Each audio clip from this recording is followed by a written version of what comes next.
যাচ্ছে, দেখো সব বসে আছে। এই দেখো হাই করতে, এই দেখো গাইস আমরা। তো হ্যালো গাইস, তোমাদেরকে প্রথমেই বললাম যে আমরা ধামের মেলায় যাচ্ছি ইচ্ছাগঞ্জ। তো একটা নৌকো পার হতে হয়, দেখো দেখো হাজারদুয়ারি দেখতে পাওয়া যাচ্ছে। তো কি বলবো, হালকা হালকা হাওয়া দিচ্ছে, জল দেখো থই থই করছে, মা গঙ্গার জল।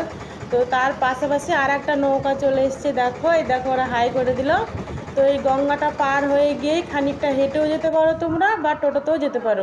তো চলে এসছি, দেখো প্রথমেই একটা বাবাজি আমাদেরকে তিলক কেটে দিল, মানে এখানে এলেই তিলক করতে হয়। তো তিলক করার পর আমরা সবাই দেখো মানে মন্দিরে ঢুকছি। তো কি বলবো, দারুণ মন্দিরটা, অনেক লোক। তো চলো তোমাদেরকে দেখো ভেতরটা দেখায়, ওখানে কীর্তন হচ্ছে, অনেক লোক বসে আছে। এই দেখো নিতিকা একটু ফটো শ্যুট করতে গিয়ে ভিডিও হয়ে গেছে।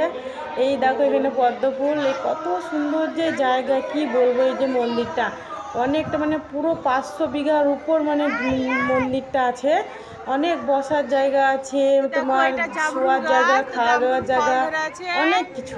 এই দেখো গাইস, এই দেখো বোঝা যাচ্ছে না, ক্যামেরাটা ভালো না গাইস, কি এদিকে বুঝতে হয় দাঁড়া। এই দেখো গাইস জামরুল গাছ, আকাশে জামরুল ধরে আছে গাছের উপর।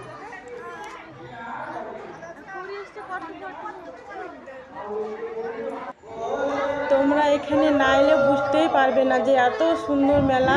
এই দেখো এই পুকুরের মাছ দিয়ে, মানে যেদিন হয় তোমার শেষ নামযজ্ঞ, সেই দিন পুকুরের মাছ দিয়ে ভাত, মাছের তরকারি, পায়েস, অনেক রকমের ভোগ হয়। তো আমরা এখানে চলে এসেছি ধামের মেলায় ইচ্ছাগঞ্জ। যদি কেউ আসতে চাও তাহলে তাড়াতাড়ি চলে এসো।